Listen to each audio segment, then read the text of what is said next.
জমানায় 40 দিনের বন্যা।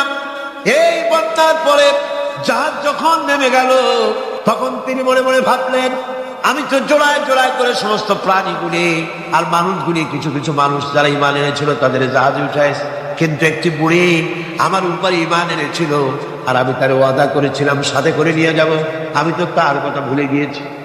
অনুশোচনা এলো। জাহাজ থেকে নেমে চতুর্দিকে লক্ষ্য করলেন, মানুষ নাই, জনপদ নাই, সব শেষ হয়ে গেছে। পাহাড় পর্বত কাঠ হয়ে পড়েছে, বিল্ডিং গুলি শেষ হয়ে গিয়েছে, কোন জনপদে কোনো প্রাণী নাই, প্রাণী বলতে কিছুই নাই। হঠাৎ দূরে দেখতেন একটা কুড়ে ঘরের মতো দেখা যায়। ভাবলেন, এত বড় বন্যার ভিতরে কুড়ে ঘর কেমনে থাকলো? আস্তে করে হেঁটে গেলেন কুড়ে ঘরের কাছে।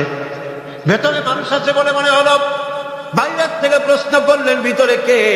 জবাব এলো, আমি এই ঘরের মালিক, আমি এক বুড়ি বিধবা এক মহিলা। আপনি কে?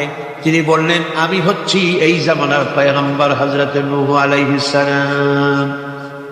বুড়ি বলছেন, আমারও ধারণা তাই। আপনি আমাকে ওয়াদা করেছিলেন বন্যা হলে পরে, বন্যার আভাস যখন আপনি পাবেন, আমাকে আপনি সাথে করে জাহাজে উঠায় নিয়ে দিবেন। আমার মনে হয় বন্যা কবে হবে সেই খবর দেওয়ার জন্য আপনি এসেছেন। হযরত নূহ আলাইহিস সালাম সিজদায় পড়ে কাঁদতে লাগলেন, বললেন, রব্বুল আলামিন, তোমার কুদরত বোঝার ক্ষমতা আমার নাই। 40 দিন পর্যন্ত পানির ভিতরে মানুষ কেমনে জীবিত রইল? আল্লাহ পাক শোনালেন, রোরে বিপদ যখন এলো, তুমি তোমার উম্মতকে ভুলে যেতে পেরেছো, ভুলে গিয়েছো, কিন্তু আমি রব্বুল আলামিন রহমানুর রহিম, আমি আমার বান্দিরে ভুলি নাই। পানির স্রষ্টা আল্লাহ, পানির ভিতরে তিনি বাঁচাতে পারেন, আবার তিনি আগুনের ভিতরে বাঁচাতে পারেন, সব কিছু করতে পারেন, সমস্ত ক্ষমতা আল্লাহ পাকের। গভীর রাত্রে হযরত ফাতিমা রাদিয়াল্লাহু তাআলা আনহা ইন্তেকাল করলেন। কিছু সংখ্যক সাহাবীদের কাছে খবর দিয়া অল্প সময়ের ভিতরে জানাজার ব্যবস্থা করা হলো। হযরত আবু যর গিফারী রাদিয়াল্লাহু তাআলা আনহু কবরের ভিতরে নেমে গেলেন। কবরের ভিতরে নেমে গিয়া হযরত আবু যর বলেন, রে কবর, তোর ভিতরে আজকে কাকে রাখবো, তুই কি তা জানিস নাকি? কোনো জবাব আসে না। হযরত আবু যর বলেন, কবর রে, তোর ভিতরে আজকে যাকে রাখবো তিনি হতেছেন হযরত ইমাম হাসান হোসেনের মা। বেহেশতের সমস্ত জওয়ানদের সরদার হবেন যারা, সেই দুইজনের মা তোর ভিতরে রাখবো, খবরদার বেয়াদবি করবি না। কোনো জবাব না পেয়ে হযরত আবু যর বলেন, ওগো কবরের মাটি, তোর ভিতরে কাকে রাখবো কি জানিস? আসাদুল্লাহিল গালিব, দুনিয়ার সমস্ত কাফেরদের বিরুদ্ধে আল্লাহ রাব্বুল আলামিন যাকে বাঘ বানিয়ে পাঠালেন, সেই হযরতে আলী, তার স্ত্রী রেখে যাব, খবরদার বেয়াদবি করবি না। কোনো জবাব আসে না। হযরতে আবু যর বলেন, কবরের মাটি, তোর ভিতরে যাকে রাখবো তিনি হলেন খাতুনে জান্নাত, বেহেশতের সমস্ত মহিলাদের সরদারিনী হবেন যে ফাতেমা, তারে রেখে যাব, তোর ভিতরে খবরদার কোনো বেয়াদবি করবি না। আবার হযরতে আবু যর বলেন, কবরের মাটি, তোর ভিতরে কারে রাখবো কি জানিস? তোর ভিতরে আজকে যাকে রেখে যেতেছি তিনি হলেন আখেরি জামানার পয়গম্বর, বিশ্বনবী জনাবে মুহাম্মদ রাসূলুল্লাহ সাল্লাল্লাহু আলাইহি ওয়াসাল্লামের কলিজার টুকরা মা ফাতেমাকে তোর ভিতরে রাখবো, খবরদার কবরের মাটি বেয়াদবি করবি না। কিতাবে এসেছে হযরত আবু যরকে বাড়ি শুনতে পেলেন, আওয়াজ এলো, কি যেন বলতেছে, রে আবু যর, আমি ফাতেমা কি চিনি না, হাসান হোসেনের মা কি চিনি না, আলীর স্ত্রী চিনি না, রাসূলের মেয়ে মা ফাতেমা কি চিনি না। আমল যদি ভালো হয় আমার ভিতরে, আমল ভালো নিয়ে যে আসবে শান্তিতে থাকবে, আর আমল যদি খারাপ হয় আমার ভিতরে, তার অবস্থা চূড়ান্ত হয়ে যাবে। আমার ভাইরা, আমার বন্ধুগণ, আমলের উপরে ভিত্তি করে কিয়ামতের দিন নাজাত হবে। আমল যদি খারাপ হয়ে যায়, কিয়ামতের দিন কেউ তাকে বাঁচাতে পারবে না।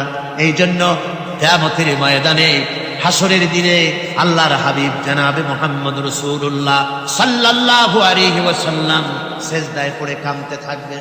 আল্লাহ রাব্বুল আলামিন বলেন, হাবিব রে, আপনি কাঁদেন কেন?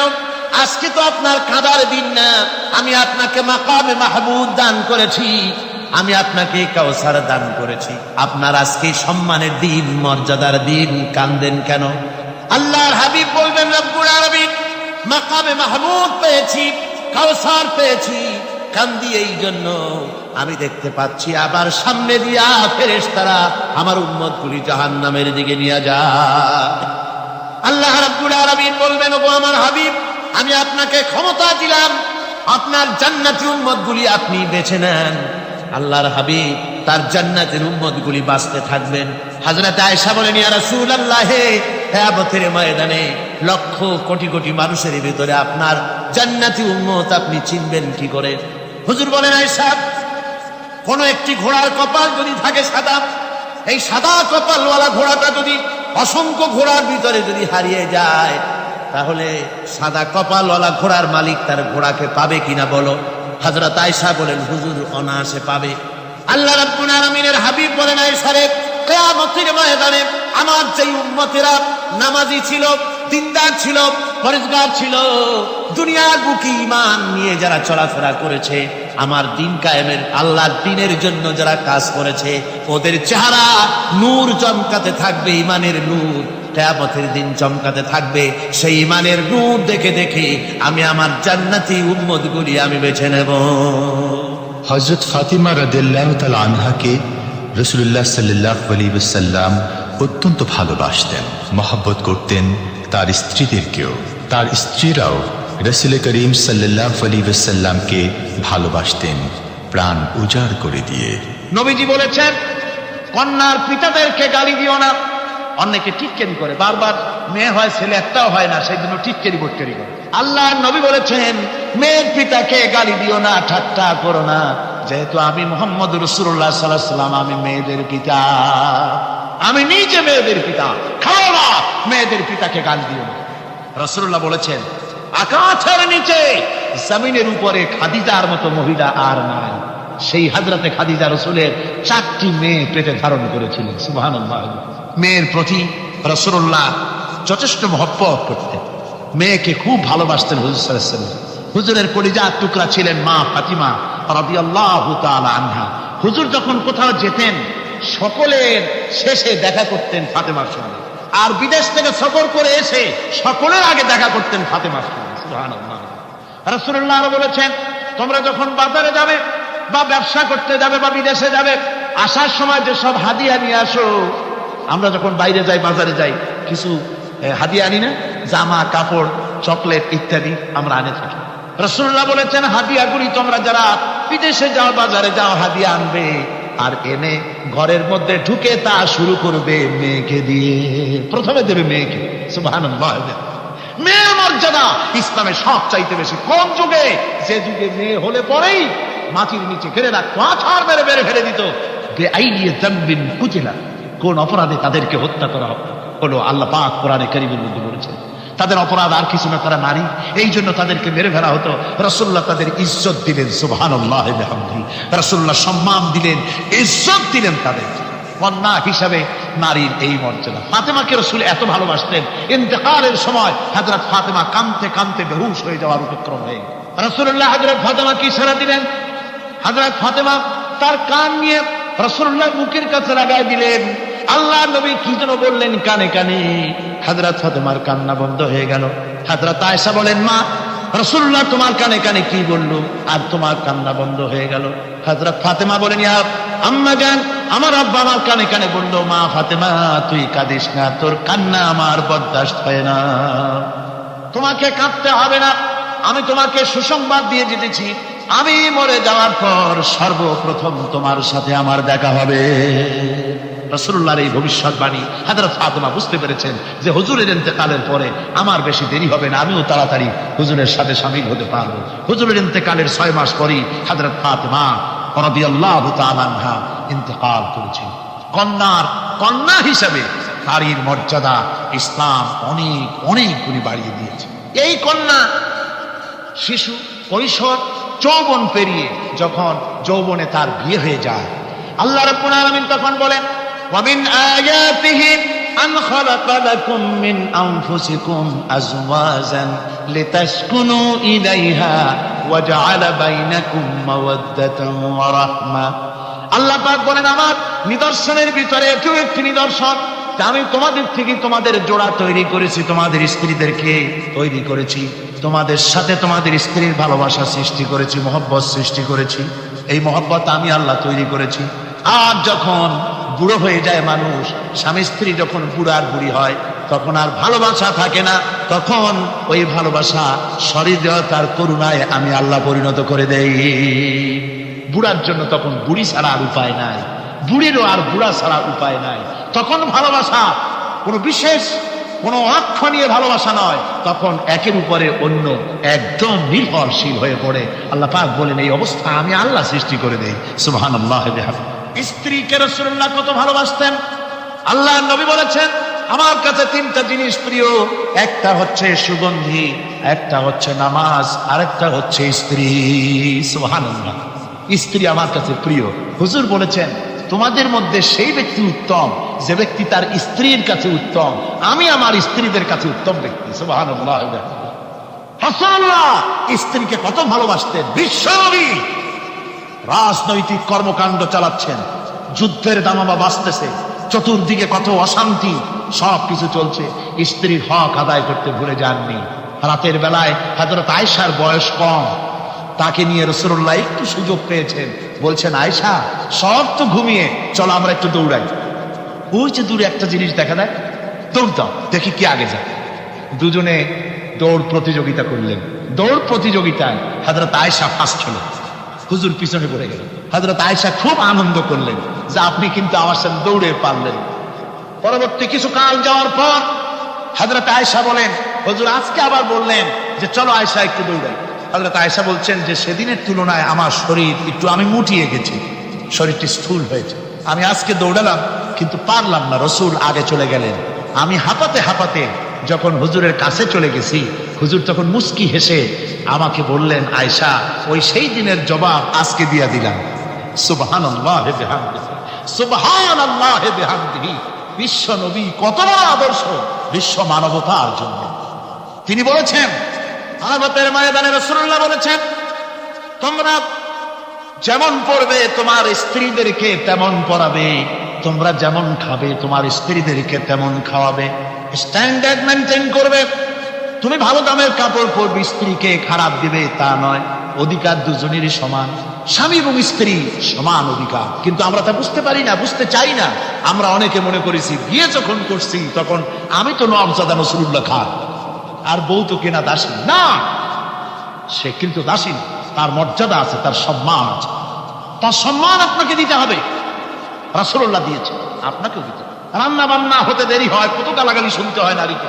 আল্লাহর নবীর স্ত্রী হযরত আয়েশা বলেছেন আল্লাহর নবীর কাজ করে, মানুষের সঙ্গে কথা বলে, রাষ্ট্রীয় দায়িত্ব পালন করে ঘরের ভিতরে সে যখন দেখেছেন রান্না হতে দেরি আছে, রাসূলুল্লাহ বিরক্ত হন নাই, ভ্রু কুঞ্চিত করেন নাই, চোখ মোটা করেন নাই, আমাকে কোনো কথা শোনান নাই, বরং আমার কাছে বসে রান্নায় আমাকে সহযোগিতা করেছে।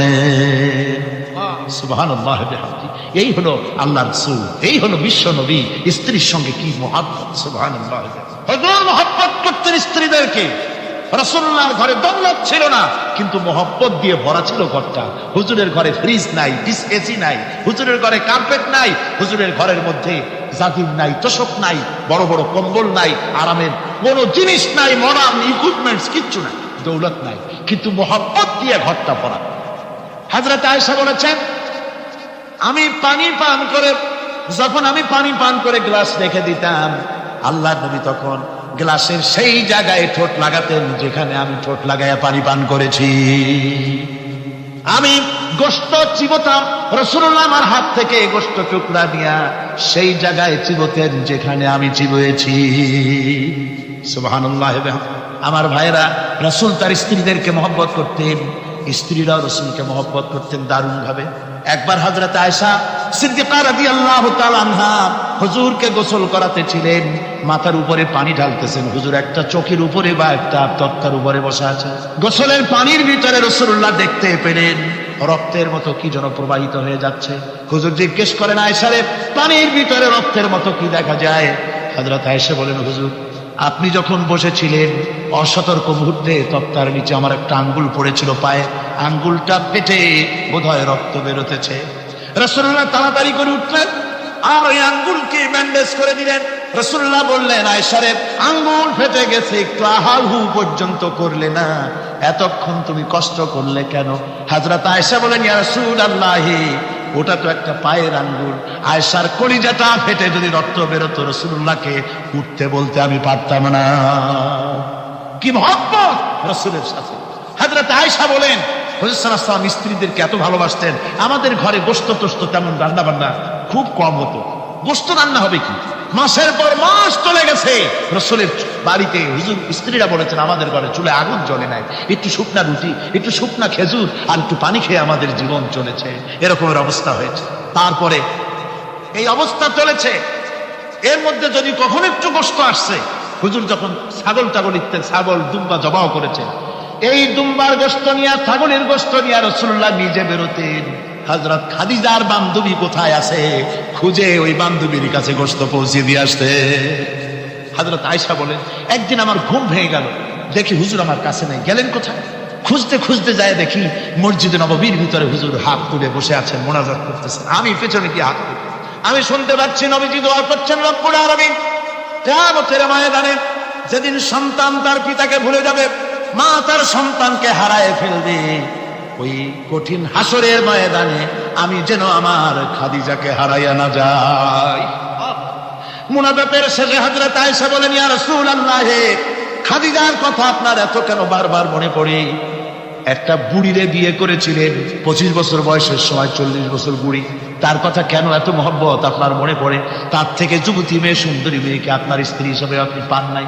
হুজুর বলেন, আয়েশা রে, খাদিজা সম্পর্কে এমন কথা তুমি আর বলো না, তোমরা সবাই আমার সুখের দিনের স্ত্রী, আর খাদিজা আমার এমন সময়ের স্ত্রী ছিল যখন মক্কায় আমার আশ্রয় ছিল না, তামাম মক্কা নগরীতে আমার আশ্রয় ছিল না। খাদিজার সঞ্চিত সমস্ত ধনরাশি ইসলাম কবুল করার পর দুহাতে খাদিজা বিতরণ করে দিয়েছে। হযরত আয়েশা বলেন, হুজুর আমার গোস্তাকি মাফ করে দেন, আমি আর এরকম বলবো না, তবে খাদিজা সম্পর্কে আমার এই কিছু একটু শুনান। হুজুর বলেন, আয়েশা রে শোনো, গভীর রাত যত রাত হোক না কেন, ইসলামের দাওয়াত দিয়ে দিয়ে গভীর রাত্রে আমি যখন বাসায় ফিরেছি, ঘরে এসেছি, দরজায় একটা মাত্র ডাক দিয়েছি, খাদিজা, অমনি দরজা খুলে গেছে। আমি জিজ্ঞেস করেছি, খাদিজা রে, যত রাত্রে আসলাম, যতবার আসলাম, একটা ডাকের বেশি লাগলো না, তুমি কি ঘুমাও না? হযরতে খাদিজা বলেছেন, ইয়া রাসূলুল্লাহ, আমার মনের ভিতরে ভয় থাকে, আল্লাহ রাসূল দিনের খেদমতে বাইরে আছেন, আমি যদি আরামে বিছানায় ঘুমায় থাকি আর নবীজি দরজায় তার কাছে দাঁড়ায় আমারে ডাকাডাকি করবে, উঠতে যদি দেরি হয়ে যায় নবীজির সঙ্গে বেয়াদবি হয়ে যাবে, এই মনে করে আপনি না আসা পর্যন্ত দরজার সাথে পিঠ লাগাই আমি দাঁড়াইয়া দাঁড়াইয়া ঘুমাই। আমার ভাইরা, হযরতে খাদিজার ইজ্জত স্বয়ং আল্লাহ দিয়েছেন। কে দিয়েছে? হাদিস শরীফে এসেছে, রাসূলুল্লাহ জাবালে নূরে বসা, গারে হেরার ভিতরে বসা, হযরতে জিবরাইল রাসূলুল্লাহর সঙ্গে কথা বলতেছেন। একটু পরে হযরতে জিবরাইল বলেন, ইয়া রাসূলুল্লাহ, আমি আর এখানে বসবো না, আমি এখন চলছি, আমি দেখতে পাচ্ছি খাদিজা আসতেছে আপনার জন্য খাবার নিয়ে। খাদিজা যখন আপনার কাছে পৌঁছে যাবে, আপনি খাদিজাকে শোনায় দিবেন আল্লাহ রাব্বুল আলামিন খাদিজাকে সালাম জানাইছে। সুবহানাল্লাহ। রাসূলুল্লাহর কাছে হযরতে খাদিজা যখন আসলেন, হুজুর বললেন, খাদিজা, আজকে তোমার জন্য দারুণ সুখবর। বলে কি? বলে আল্লাহ পাক, জিবরাইল কেমন উঠে গেল আমার কাছ থেকে, জিবরাইল বলে গেল আল্লাহ তোমাকে সালাম বলেছে। হযরত খাদিজা কেঁদে ফেললেন, বললেন, ইয়া রাসূলুল্লাহ, আমার নারী জন্ম সার্থক, আল্লাহ আমাকে সালাম বলেছে, এর জবাব কেমনে দিতে হয় হুজুর আমি তো জানি না, আপনি আমার পক্ষ থেকে আল্লাহর সালাম কিভাবে দেওয়া লাগে আপনি দিয়ে দিন, আমি তো বুঝি না কেমনে আল্লাহর সালামের জবাব দেব। হুজুর বললেন, খাদিজা, শুধু আল্লাহ নয়, জিবরাইলও তোমাকে সালাম বলে গেছে। হযরতে খাদিজা বললেন, হযরত জিবরাইলকে আমার সালামের জবাবটা ওয়ালাইকুম আসসালাম বলেন। হযরত খাদিজার এই মর্যাদা ছিল। আমার ভাইরা, রাসূল পাক সাল্লাল্লাহু আলাইহি ওয়াসাল্লাম এভাবে মহব্বত করেছেন স্ত্রীদেরকে। সুতরাং স্বামী স্ত্রীর মহব্বত আল্লাহ জান্নাতি নিয়ামত। কি নিয়ামত? যে ঘরের মধ্যে স্বামী স্ত্রীর মধ্যে মিল মহব্বত আছে, এটা বেহেশতের মতো, আর যেখানে মিল মহব্বত নাই, এটা জাহান্নামের মতো। ঠিক কি? সুতরাং মহব্বত করুন, বেশি বেশি স্যাক্রিফাইস করুন, বেশি বেশি স্যাক্রিফাইস। নারীদের ব্যাপারে বলা হয়েছে, পুরুষকে বলা হয়েছে অধিকার আদায় করো, সব ব্যাপারে সমান অধিকার, কিন্তু নারীকে একটা ব্যাপারে বলা হয়েছে, নারী শোনো, পুরুষের মর্যাদা তোমার চাইতে আল্লাহ রাব্বুল আলামিন বেশি দিয়েছেন। আর রিজালু কাওয়ামুনা আলান নিসা, নারীদের উপরে পুরুষের প্রাধান্য আল্লাহ পাক দান করেছেন। একজন সাহাবী বলেছিলেন, ইয়া রাসূলুল্লাহ, জংলি উট দেখলাম আপনার পায়ের উপরে সেজদায় পড়ে গেল, আপনি যদি আমাদেরকে অনুমতি দিতেন না আপনাকে আমরা সেজদা করতাম। আল্লাহ নবী বললেন, মানুষ মানুষকে সেজদা করা এ পারমিশন যদি আমি দিতাম তাহলে দুনিয়ার সমস্ত স্ত্রীদেরকে বলতাম তারা যেন তাদের স্বামীকে সেজদা দেয়। স্বামীর মর্যাদা এখানে বেশি। সুতরাং অধিকার সমান, কোনো সন্দেহ নাই, কিন্তু স্বামীর একটা আলাদা মর্যাদা আছে, সেই সম্মানও তাকে দিতে হবে। এরপরে এই সমান অধিকারের ভিত্তিতে স্বামী স্ত্রী চলতে থাকে, মাঝখানে আল্লাহ পাক তাদেরকে সন্তান দান করেন। আল্লাহ তাদেরকে, নারীকে লেখাপড়ার অধিকার দিয়েছেন, ইসলাম তাকে লেখাপড়ার অধিকার দিয়েছে, শিক্ষার অধিকার দিয়েছে। হযরত আয়েশা সিদ্দিকা রাদিয়াল্লাহু তাআলা আনহা শিক্ষয়িত্রী ছিলেন, হাফেজা ছিলেন, হাদিসের হাফেজা ছিলেন, কোরআনের হাফেজা ছিলেন, হাজার হাজার সাহাবায়ে কেরামদের তিনি ওস্তাদ ছিলেন। সুবহানাল্লাহ। নারীদের ব্যাপারে অধিকাংশ মাসালা হযরত আয়েশা সিদ্দিকা রাদিয়াল্লাহু তাআলা আনহার অবদান। সুবহানাল্লাহ। নারী যুদ্ধ করেছে, যুদ্ধের ময়দানে নারীর অধিকার আছে। নারী চাকরি করতে পারবে, নারী ব্যবসা করতে পারবে, নারী লেখাপড়া করতে পারবে, নারী সেনাবাহিনীতে যেতে পারবে, নারী সব করতে পারবে, কিন্তু পর্দার মধ্যে। জনৈক সাহাবী ইসলাম গ্রহণ করার পরও রাসূলুল্লাহ সাল্লাল্লাহু আলাইহি ওয়াসাল্লামের কাছে অনুশোচনা করছিলেন তার কন্যা সন্তান নিজ হাতে হত্যা করার জন্য। আমাদের প্রিয় নবী এই কথা শুনে কেঁদে ফেললেন। একটা লোক গিয়ে কাঁদতেছিল মুসলমান হওয়ার পরও। হুজুর কয় কান্দো কেন? কই যে এই যে আমার গুনাহ কি মাফ হয়েছে? হুজুর বলেন হ্যাঁ মাফ হয়ে গেছে। কলেমা পড়ছো মাফ হয়ে গেছে। কয় যে হুজুর আমি তো মারাত্মক গুনাহ করছি। বলে কি? বলে আমার একটা মেয়ে, সেই মেয়েটাকে নিয়ে আমি ঘটনা লম্বা, আমি সংক্ষেপে বলতেছি। মেয়েটাকে ফাঁকি দিয়া তারে আমি মারবো, বুঝতে দেই নাই আমার বউরে। বললাম চলো বেড়াইতে যাই। মেয়েটা আমার সাথে সাজাই দিয়েছে, তার মা বেড়াতে নিয়ে যাবো এই কথা মনে করে। মেয়েটা কদ্দূর যায়, আবার আব্বা আব্বা বলে আমার দিকে ফিরে আসে, আবার পিছনে থাকে, আবার আব্বা আব্বা বলে জড়াই ধরে। এইভাবে করতে করতে যখন নির্জন এলাকায় গেলাম, আমি পাহাড়ের পাশে গর্ত খোঁড়া আরম্ভ করলাম। গর্ত কুচি আর মাটি ছিটে এসে আমার দাড়িতে লাগে। বাচ্চা মেয়েটা আমার কাছে এসে দাড়ি দিয়ে ধুল ছাড়ায় দেয়। কয় আব্বা তোমার দাড়িতে ধুল লাগতেছে, তুমি এই কষ্ট করতেছো কেন? মেয়ে তো বোঝে না যে আমি তার জন্য কবর খুঁজতেছি। কবরটা খোঁড়া হয়ে যাওয়ার পর মেয়েটারে বান্ধা শুরু করলাম। মেয়ে এখন কাঁদতেছে, বাবা আমার বান্ধব কেন? আমি তারে বাঁধা জোরে ওর মধ্যে নিক্ষেপ করে দিলাম। মেয়েটা গর্তের মধ্যে বসে চিৎকার করে বলছে, আব্বা তুমি আমারে বাঁচতে দাও, আমি তোমারে বাপ বলে সমাজে হ্যাঁ করবো না, আমি ভিক্ষা করে খাবো, আমার পারো না। লোকটি বলছি, ইয়া রাসূলুল্লাহ, আমার মনে দরদ আসলো। আমি একটা পাথর উঁচু করে আমার মেয়ের বুক লক্ষ্য করে জোরে মেরে দিলাম। বুকটা ফেটে রক্ত ফিনকি দিয়ে উঠলো। আর মেয়ের বুক থেকে আওয়াজ বেরোলাম। আমার কালে যেন এখনো সেই আওয়াজ বাজে। হাদিস শরীফে এসেছে, হুজুরের চোখের পানি দাড়ি ভিজে ভিজে জামার উপরে পড়তেছিল। হুজুর বললেন, আহারে মানুষও পারে এইরকম কাম করতে। পৃথিবীতে নারীর যখন কোনো সম্মান ছিল না, মর্যাদা ছিল না, সেই সময় আমার রাসূল, আমার বিশ্বনবী নারীদেরকে সম্মানের হাত ধরে গর্তের ভিতর থেকে উঠাইয়া রানীর সিংহাসনে বসায় দিলেন। সুবহানাল্লাহ। মায়ের মর্যাদা দিয়ে দিলেন। সুবহানাল্লাহ। নারীরা আমাদের মায়ের জাত। নারীরা আমার কি এর জাত? মায়ের জাত। আমার মা বোনেরা, তোমাদের সম্মান কত তোমরা জানো না। আমরা পুরুষ, আমাদের পায়ের তলে জুতা, আর তোমরা আমাদের মায়ের জাত। তোমরা নারী, তোমাদের পায়ের তলে আল্লাহ জান্নাত, আল্লাহ দেবস্তটা তোমাদের পায়ের তলে। এই সম্মান আল্লাহ তোমাদের দিয়েছে, নবী দিয়েছে। সুবহানাল্লাহ। কর ভাইরা আমার, অধিকার ইসলাম দিয়েছে। বিবাহ যখন হয়, এই বিবাহের সময় এজেন আনতে হয়। আর বিবাহ হচ্ছে বিবাহ বৈঠক। এজেন আনার জন্য ওই যে কি জানি কয়, ম্যারেজ রেজিস্ট্রার বা মৌলবি সাহেব, কার অনুমতি আগে নেই? বলেন কার অনুমতি? তাহলে অধিকার ইসলাম পুরুষে দিল না মেয়ে লোকে দিল? আগে মেয়ে লোকের কাছে যাও, মেয়েটাকে জিজ্ঞেস করো সেই বিবাহে রাজি আছে কিনা। সুবহানাল্লাহ পড়ে এই বিবাহে রাজি আছি কিনা জিজ্ঞেস করে, তার অধিকারই বেশি। এরপরে এই বিবাহে করার ব্যাপারে কত বৈষম্য। আজ বিবাহ করতে গেলে যৌতুকের প্রথা এসেছে। রাসূলুল্লাহ যৌতুক দিয়েছিলেন, ওটা যৌতুক না, ওটা উপহার, ওটা হাদিয়া। রাসূলুল্লাহ তোহফা দিয়েছিলেন হুজুরের জামাই। সুবহানাল্লাহ, কি জামাই! এক জামাই তো জিন্নুর আইন, যাকে ফেরেশতারা পর্যন্ত লজ্জা করতো যারে দেখে, হযরত উসমান রাদিয়াল্লাহু তাআলা আনহু। আর একজন হযরত আলী কাররামাল্লাহু ওয়াজহাহু। হযরত আলী, যার সম্পর্কে রাসূল পাক সাল্লাল্লাহু আলাইহি ওয়াসাল্লাম যাকে কত সম্মান দিয়েছেন, কত মর্যাদা দিয়েছেন, এই হলো হযরত আলী হুজুরের জামাই। আনা মদিনাতুল ইলম ওয়া আলিউম বাবুহা, আমি হলাম জ্ঞানের রাজ্য, আর আলী হলো সেই রাজ্যে প্রবেশের দরজা। সুবহানাল্লাহ। ভাইরা, এই হলো জামাই। আর মেয়ে খাতুনে জান্নাত বিনতে রাসূল, বেহেশতের সমস্ত রমণীদের সরদারিনী মা ফাতিমাতুজ জাহরা রাদিয়াল্লাহু তাআলা আনহা। কি উপহার দিলেন বিয়েতে রাসূল! এই মেয়ে আর এই জামাই। উপহার হলো খেজুরের ছোবড়ার একটা তোষক, পানি উঠাবার জন্য একটা মশক, আর আটা পেশা একটা জাত। এই হলো নবীর মেয়ে আর জামাইয়ের জন্য। রাসূলুল্লাহ সাল্লাল্লাহু আলাইহি ওয়াসাল্লামের স্ত্রী মা উম্মে হাবিবা আমাদের প্রিয় নবীর সম্মানের প্রতি ছিলেন খুবই যত্নশীল। তার পিতা তখন ইসলাম গ্রহণ করেননি।